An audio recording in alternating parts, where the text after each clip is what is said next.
책구남의 독서 일기. 책을 읽으면 사람이 보입니다. 책을 읽으면 세상이 보입니다. 쏟아지는 책들의 홍수 속에서 당신은 어떤 책을 선택하시겠습니까? 안녕하세요. 책을 구워주는 남자 책구남입니다. 다들 건강관리는 잘 하고 계시나요?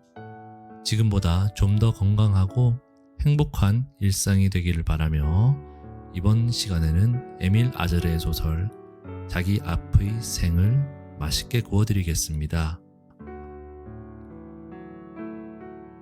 에밀 아자르 지음 문예출판사. 자기 앞의 생. 우린 애초에 그것을 선택할 권리가 없다. 생의 슬픔은 거기에서 비롯된다. 세상에 태어난다는 것은 영문도 모르고 세상에 던져진다는 것이다. 그 던져진 자리가 숙명적 삶의 조건이 된다. 사시사철 향기로운 꽃들이 자라는 자리도 있고 벌레가 우글거리는 더러운 진창도 있다. 그러므로 삶은 불공정한 게임이다. 그 속에서 선악과 우열을 가리고 승패를 논한다는 것은 어리석다. 그러니 세상에 좋은 사람도 나쁜 사람도 없다. 다만 상황과 조건에 반응하는 모양새가 다를 뿐이다. 상황과 조건, 즉 숙명에 압도되어 시들어가는 사람과 그것을 자양분 삼아 성장해가는 사람이 있을 뿐이다. 아랍 소년 모모는 정신병자인 아버지와 창녀인 어머니에 의해 이 세상에 던져진다. 어머니는 살해되고 아버지는 정신병원에 갇힌다. 3살 나이에 로자 부인에게 맡겨진다. 그녀는 창녀들의 아이를 맡아 기르며 먹고 사는 사람이다. 이 책은 빈곤하고 열악한 조건 속에서 한 소년이 자기 앞의 생을 해치며 어떻게 삶의 뿌리를 내리는지를 감동적이며 절제된 목소리로 들려주고 있다.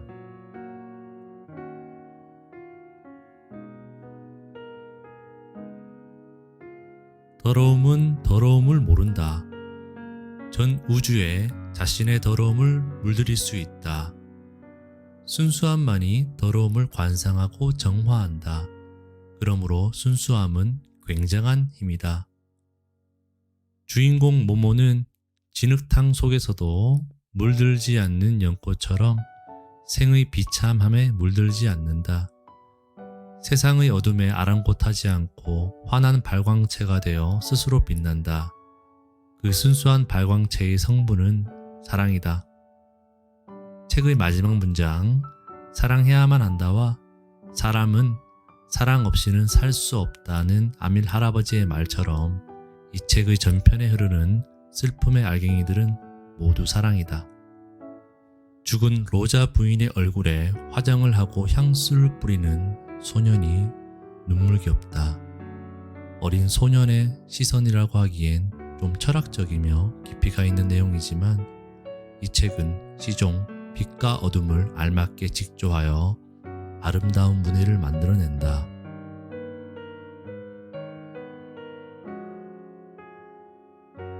저자인 에밀 아자르는 새들은 페루에 가서 죽다를 쓴 로맨가리임이 밝혀졌다.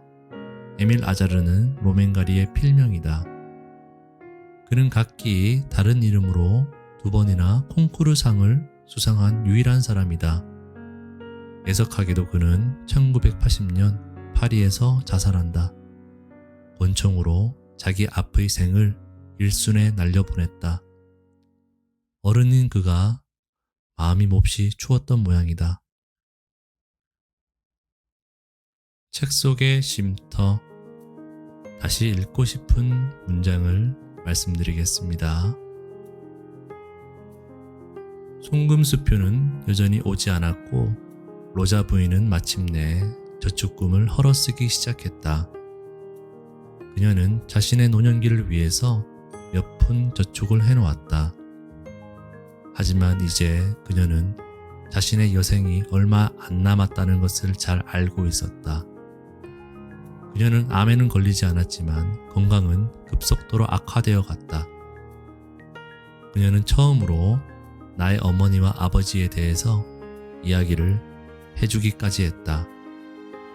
아마도 아버지와 어머니가 함께 왔었나 보다. 어느 날 저녁 나의 부모들은 나를 맡기러 왔는데 나의 어머니가 울음보를 터뜨리기 시작하더니 달려나가 버렸다고 했다. 그런데 그 말을 하면서 그녀는 내 눈을 쳐다보지 않았다. 나는 그녀가 무엇을 감추고 있는지 알 수가 없었다. 송금수표가 오는 것도 끊기고 따라서 그녀가 내게 더 이상 다정하게 대할 이유가 없게 된 때에도 나는 그녀에게서 더 이상 말을 들을 수가 없었다. 내가 아는 것의 전부는 분명히 내게는 아버지와 어머니가 있었다는 사실이었다. 왜냐하면 그 점에 있어서는 자연의 법칙을 무시할 수 없으니까 말이다. 하지만 그들은 한 번도 다시 온 적이 없었고 로자 부인은 죄책감을 느끼는 태도로 입을 다물었다. 한 번은 내가 어찌나 졸랐던지 로자 부인은 거짓말을 지어냈다. 그런데 그 거짓말은 너무나 어설픈 것이어서 마음을 기쁘게 해줄 정도였다. 내 생각에는 말이다. 네 엄마는 부르주아적인 편견을 가진 사람이었던 것 같아. 왜냐하면 네 엄마는 좋은 집안의 사람이었으니까. 그래서 자기의 직업이 무엇인지를 너가 알게 되는 것을 원하지 않았던 거지. 그래서 다시는 돌아올 수 없다고 생각을 하고는 찢어지는 가슴을 안은 채 흐느끼면서 울며 떠나간 거지. 왜냐하면 네 엄마의 그 편견이 결국은 너한테 약이 되는 것인데 상처가 될 것이라고 생각했던 거야. 그러고 나서 그녀는 제 풀에 울기 시작했다. 아마도 로자 부인처럼 아름다운 이야기를 좋아하는 사람은 없을 것이다. 내가 까츠 의사에게 그 이야기를 했을 때 그가 한 말이 맞는 것 같다. 그 의사는 창녀는 마음의 눈이 특별하다는 것이었다. 다른 어떤 사람들보다도 인생을 더 많이 사신 아밀 할아버지도 나에게 미소를 지으면서 이렇게 말씀하셨다. 아무것도 절대적으로 희다거나 검다고 하는 것은 없는 법이라고.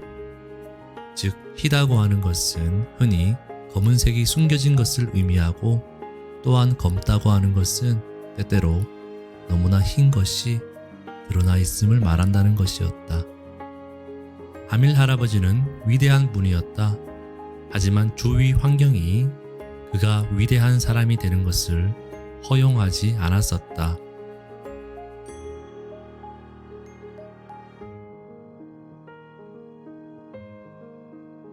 오늘 책은 잘 구워졌습니까? 개인적으로 아이들을 키우는 입장에서 책을 읽었고 너무나 안타깝고 마음이 아팠지만 14살 모모가 자라면서 경험하고 느낀 모든 것들은 결국 사람은 사랑을 해야 된다 라는 것이었습니다. 삶과 죽음 그리고 어떻게 살아야 할 것인가 내 주변의 사람들을 돌아보게 되는 인생책이라고 생각합니다. 여러분 오늘도 건강하시고요. 시간 되실 때 자기 앞의 생 소설을 꼭 한번 읽어보시기 바랍니다.